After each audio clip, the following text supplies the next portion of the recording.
This is Jason Evans with MKE Funny, and we're here with Mike Toomey tonight. Mike, how you doing? Doing great. Great show. Thank awesome you. show. Been performing since 1982. 1982, right when well, actually before that, but like going to the clubs in 1982. Okay. When I was in high school, I did local things and high school talent shows and church functions and all that stuff. And then I graduated high school in 81, and then January of 82, I started going to clubs. Okay. You know, you're a man of many talents. I've heard you on Bob and Brian. I love your characters, like impersonations, like Adam West, of course, amazing.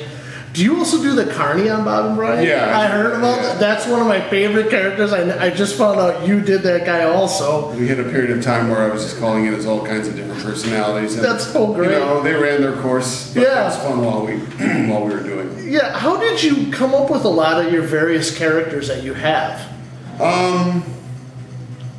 That particular, the carnival guy, I always figure, you know, I always just picture him looking old and being an old guy and talking like that, and not having a lot of teeth, just talk. And the key was to add the fact that he was deaf, you know, that because I always would get frustrated with people, not because they were hard of hearing, but when they would say what before you finished your sentence. It's like, let me finish it, maybe you could figure out what I said. You're like, hey, do you have to, well, that wasn't even, you're not giving me a chance to be heard. You know, so that became the funniest thing. Or like they would ask me a really long question. You know, so when you go to the carnival, there's a lot of setup involved and there's a lot of people involved. So would you say of all the people that you come in contact with, who would you say is probably the most valuable person with regard? And then it would just be long pause. Like this long question, it would end it up. So That's great. Did you come up with a lot of the characters just from watching TV when you were a kid? Mostly we're impersonating the people that I saw. But as far as the things that we did there, it was always based on something. Yeah, okay. You know, we did a country disc jockey, and it was basically the guy that always had to hit the post and always said, hey, 5:27, 27 minutes after blah, blah, blah, blah, blah, you know, that kind of stuff. Yeah. It's just fun. You've toured all over the country.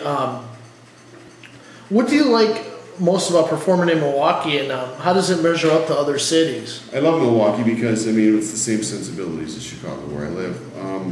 And the Bob and Brian connection here is just so deep. You know, I've known those guys since 84. So what is that, 26 years or something? And I just love going on their show, and it's kind of ingratiated me to their listeners, you know. So people, anybody who listens to Bob and Brian that knows me, it's so nice to me and so welcoming that I just like working here. It's like a second hometown. Do a lot of them come out to the shows that Absolutely. you're at? Absolutely. Just fans, huh? Yeah. How do you see the comedy scene evolve since you started going to clubs in '82?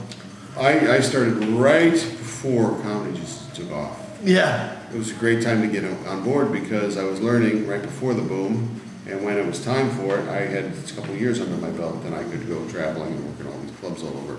And there were clubs everywhere, you know. All you had to do was put up a sign that said comedy, and people would come. And then I kind of bottomed out around 92, 93, I would say, maybe 93. And you saw a lot less clubs and the same number of comedians vying for those spots. Gotcha. So it wasn't quite as lucrative, you know what I'm saying? You were working a lot harder, and the clubs that stayed open went to less nights. So, you know, that's when I had to transition into other things, you know, at least I found that I did, doing corporate shows and any other kinds of. You had a show, or you were doing a one-man show that TV and Me was right, about? I still do that. You still doing that? I still do that. You know, mostly in theaters and you know, bigger rooms and stuff like that. But that's not, it's, you know, a few handful of times every year I do it, so. Have you ever done one in Milwaukee yet? I have. Okay. For a while I did the Potawatomi Casino several years in a row where we did it, and went very well there.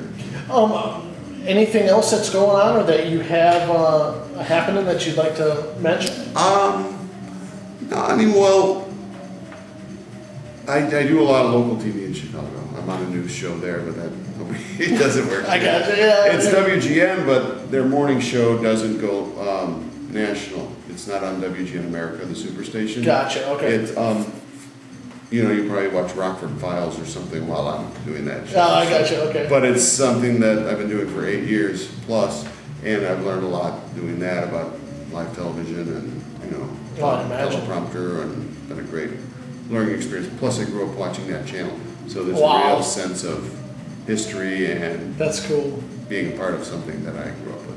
It's really Well, thank you so much for taking your time to talk to us. I really appreciate it, and I can't wait to talk to you again when you're back in Milwaukee. That'll be fun. This is good. That's great. I think you should do all your interviews here. Absolutely. Thank you very much. I Sure. appreciate it. My pappy said, son, you're gonna drive me to drinking if you don't stop driving that hot rod Lincoln.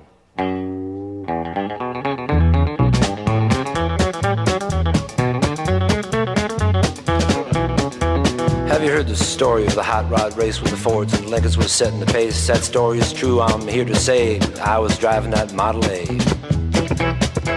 It's got a Lincoln motor in it.